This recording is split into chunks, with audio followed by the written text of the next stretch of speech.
Starter merupakan sistem yang membutuhkan arus listrik sangat besar sehingga sangat sensitif terhadap kondisi baterai maupun kotornya kabel-kabel atau sambungan, ya, sehingga membuat kinerja motor starter tidak maksimal. Energi listrik yang tersimpan di baterai kurang maupun sambungan yang kurang baik dapat dilakukan dengan cara tes penurunan tegangan atau drop voltage saat starter mesin diaktifkan. Hal ini bisa dilakukan analisa awal saat menstarter tetapi motor starter tidak mau berputar.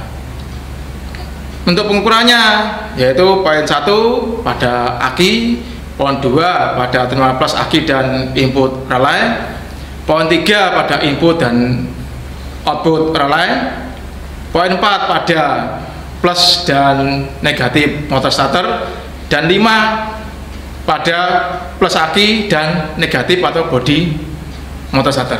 Nah, di sini mempunyai standar masing-masing. Untuk lebih detailnya kita langsung aja.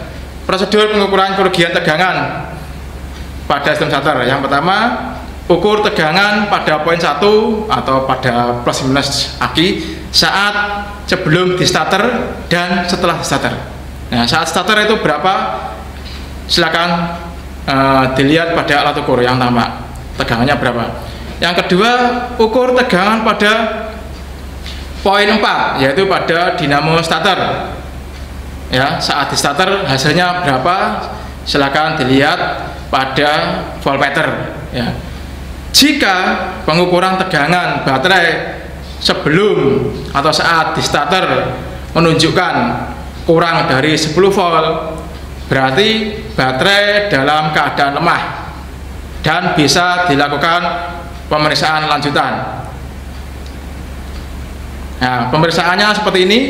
Contohnya pengukuran tegangan baterai sebelum di starter berapa, setelah di starter itu berapa, ya di situ terlihat 10, sekian. Dan pada dinamo starter tegangannya berapa, di gambar itu terlihat 10, sekian volt. Karena tegangannya masih di atas 10 volt, maka untuk contoh gambar ini masih di atas spesifikasi, sehingga untuk kondisi baterai dan sistem lain sambungan kabel masih aman, ya, sehingga tidak mengalami kerugian tegangan. Nah, jika hasil pengukuran ternyata saat starter kurang dari 10 volt, ya, maka dalam hal ini sistem mengalami kerugian tegangan.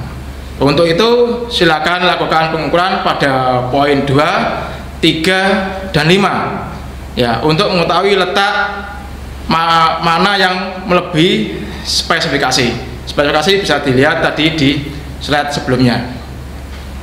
Nah, jika sudah diketahui, maka periksa dan perbaiki jalur wiring sistem starter dan sambungan-sambungan kabel atau konektor atau soket pada sistem starter tersebut. Ya, bila perlu, lakukan pemeriksaan dan perbaikan komponen sistem starter lainnya, antara lain pada relay maupun pada motor starter itu sendiri. Jika dirasa perlu karena mungkin trouble terletak pada relay starternya maupun pada motor starternya.